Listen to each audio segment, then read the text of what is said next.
جب وہ اس سے ملنے آتا ہر طرف مسحور کن خوشبو پھیل جاتی۔ وہ ایک بے حد خوبصورت نوجوان کی شکل میں آتا تھا۔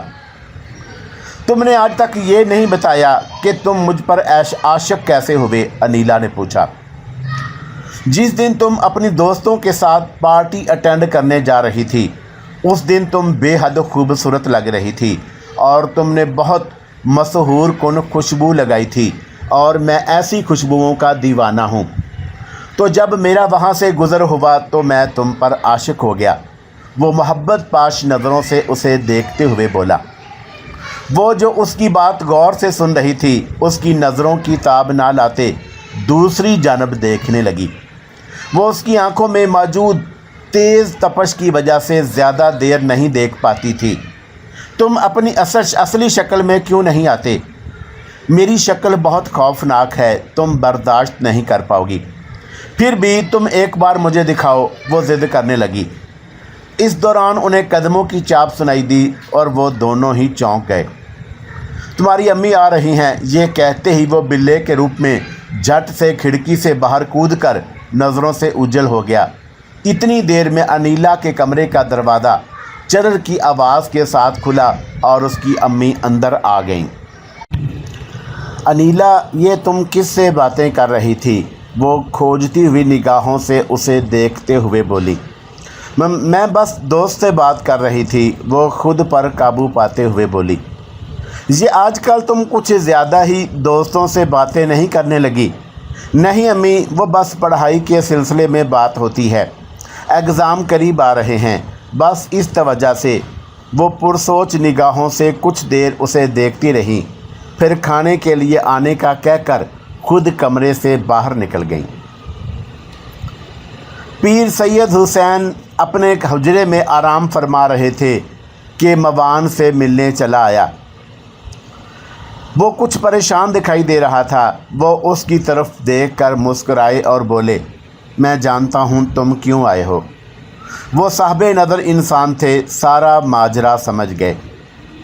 وہ عورت اس دن جو چلہ کاٹ رہی تھی وہ شہنشاہ جنات کو قابو کرنے کا چلہ تھا جس کو تم نے ناکام کر دیا اور اس نے اس عورت کو مار دیا۔ وہ عورت سادھو گنیش کی چیلی تھی۔ اب تک اس سادھو کو پتہ چل گیا ہوگا اس کی موت کا۔ وہ انتقام لینے ضرور آئے گا، اس لیے تم اپنی گرد حفاظتی حصار قائم کرو، نہ صرف اپنے بلکہ اپنے گھر کے گرد بھی۔ کرمو کے ماں باپ کچھ عرصہ پہلے ہی وفات پا گئے تھے، اس لیے وہ اکیلا رہتا تھا۔ شادی اس نے ابھی تک نہیں کی تھی۔ وہ پیر سید حسین شاہ کا شاگرد تھا۔ ان کی سرپرستی میں چند ایک چلے کاٹ چکا تھا۔ اس کا رجحان توسف میں تھا۔ وہ زیادہ سے زیادہ اللہ کا قرب حاصل کرنا چاہتا تھا، اس لیے اس نے ان کی صحبت اختیار کی تھی۔ وہ کچھ توقف کے بعد مزید گویا ہوئے۔ وہ سادھو شیطان کا نائب بنا ہوا ہے اور بہت زیادہ گیان کرتا ہے۔ گھنے جنگلات اور پہاڑوں میں اس کے بے شمار چیلے ہیں جنہوں نے کئی جگہوں پر آستانے بنا رکھے ہیں اور لوگوں کو گمراہ کر کے مال و دولت جمع کرتے ہیں۔ اس کے خلاف جنگ کا وقت آ گیا تھا اور اب تو ویسے بھی ہمیں موقع مل گیا ہے۔ کرمو خاموشی کے ساتھ ان کی بات سن رہا تھا کہ اچانک بات ختم کر کے سید صاحب اپنی دائیں جانب دیکھنے لگ گئے۔ پھر ہلکی سی مسکان ان کے ہونٹوں پر دار آئی۔ وہ سوالیہ نظروں سے ان کی جانب دیکھنے لگا۔ وہی شہنشاہ جنات اس وقت میرے پاس موجود ہے جس کو وہ عورت قید کرنا چاہ رہی تھی۔ وہ تمہارا شکریہ ادا کرنا چاہتا ہے تمہارے روبرو ہو کر۔ مجھے کوئی اعتراض نہیں اس کے سامنے آنے پر، کرمو جھٹ سے بولا۔ پھر دروازے سے شہنشاہ جنات کا ایک خوش شکل نوجوان کی صورت میں اندر آیا۔ اپنی سرخ آنکھوں سے اس کو دیکھ کر اس نے شکریہ ادا کیا۔ وہ پلکیں نہیں جھپکا رہا تھا کیونکہ جن انسانی شکل میں آ جائیں تو پلکیں نہیں جھپکاتے۔ کچھ دیر وہاں رکنے کے بعد وہ وہاں سے چلا گیا۔ اس کے جانے کے بعد شاہ صاحب دوبارہ اس سے مخاطب ہوئے۔ وہ کوئی نہ کوئی وار ضرور کرے گا، تم چوکنا رہنا۔ مزید چند ایک ہدایات لینے کے بعد اجازت لے کر گھر کی جانب چل دیا۔ انیلا کی والدہ کافی دنوں سے اس کی بدلی حالت دیکھ رہی تھی۔ پہلے انہیں لگا کہ شاید کسی لڑکے کا چکر ہے، لیکن وثوق کے ساتھ وہ چکر والی بات نہیں کہہ سکتی تھی۔ عام ماؤں کی طرح وہ جذباتی نہیں تھی۔ انہوں نے سوچا کہ اگر ایسی کوئی بات ہے بھی تو بہت طریقے سے اپنی بیٹی کو ہینڈل کروں گی۔ کچھ دنوں سے انہوں نے اس پر کڑی نگاہ رکھی، اس طرح کہ انیلا کو شک نہ ہو، لیکن ان کا اندازہ اس وقت غلط نکلا جب انہوں نے 3-4 بار اسے ہوا سے باتیں کرتے دیکھا۔ کئی مرتبہ انہوں نے ایک سیاہ بلّا بھی اس کے کمرے سے نکلتے دیکھا۔ مزید برآں اس کے کمرے سے خوشبوئیں بھی آتی رہتی تھی۔ یہ سب دیکھ کر انیلا کی والدہ ثریا خاتون خوف زدہ ہو گئیں۔ ضرور یہ جادوئی جنات کا چکر ہے، مجھے فوراً اس کے پاپا کو بتانا ہوگا، وہ گھبرائے ہوئے انداز میں خود سے بولی۔ انہوں نے فوراً اس کے پاپا کو فون ملایا۔ دوسری جانب سے فون اٹھا لیا گیا۔ انیلا کی والدہ نے گھبراہٹ پر قابو پاتے ہوئے حال احوال پوچھا اور فوراً مدعا بیان کیا۔ دوسری طرف انیلا کے والد کو ان کی بات پر یقین نہ آیا۔ انہوں نے کہا کہ یہ سب ان کا وہم ہے، جب کہ وہ اپنی بات پر مصر تھیں۔ کچھ دیر بحث کے بعد انہوں نے جلدی آنے کا کہہ کر فون بند کر دیا۔ سادھو گنیش ان دنوں گیان کرنے کے لیے جنگلات میں مقیم تھا۔ وہ صرف دھوتی زیب تن کرتا تھا اور اوپری بدن کپڑوں سے بے نیاز تھا۔ اس کا سر بالوں سے عاری تھا، ماتھے پر تلک لگایا ہوا۔ اپنی شکتی کے ذریعے اسے اپنے چیلی کی موت کا پتہ لگ گیا تھا اور وہ غصے سے آگ بگولا ہو رہا تھا۔ میں اس کرمو اور اس کے گرو دونوں کو نہیں چھوڑوں گا۔ میں اس وقت شیطانی دنیا کا سب سے بڑا گیانی ہوں، شیطان کا نائب ہوں میں۔ ہزاروں شکتیاں میرے پاس موجود ہیں۔ وہ اپنے آپ سے باتیں کرنے میں مصروف تھا کہ اچانک اس کی ایک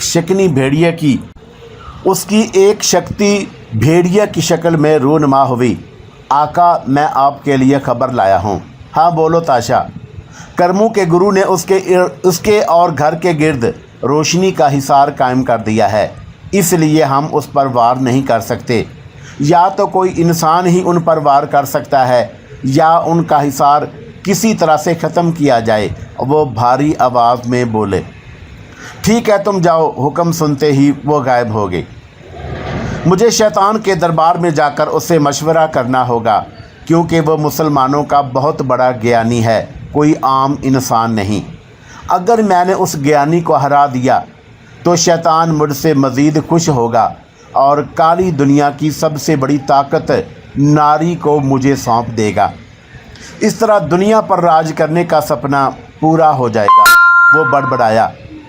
مکروہ مسکراہٹ اس کے چہرے سے عیاں تھی۔ رفتہ رفتہ انیلا بھی تاگوش کی محبت میں گرفتار ہو رہی تھی۔ کالج سے آنے کے فوراً بعد وہ کمرے میں گھس جاتی اور اس کا انتظار کرتی۔ اس کے جانے کے بعد اس کے خیالوں میں کھو جاتی۔ پڑھائی سے اس کا دھیان بٹ گیا تھا۔ وہ خوبصورت نوجوان کی شکل میں آتا اور گھنٹوں اس کے پاس پیار محبت کی باتیں کرتا۔ انیلا مدہوش تھی، اسے سنتی اور دیکھتی رہتی۔ لیکن کچھ دنوں سے وہ غائب ہو گیا تھا اور وہ بہت بے چین تھی۔ اس کا کسی کام میں من نہیں لگ رہا تھا۔ اسے سمجھ نہیں آ رہی تھی کہ وہ اسے کیسے بلائے۔ اس کی دی ہوئی انگوٹھی کے ذریعے بھی اس نے اسے بلانے کی کوشش کی، لیکن پھر بھی وہ نہیں آیا۔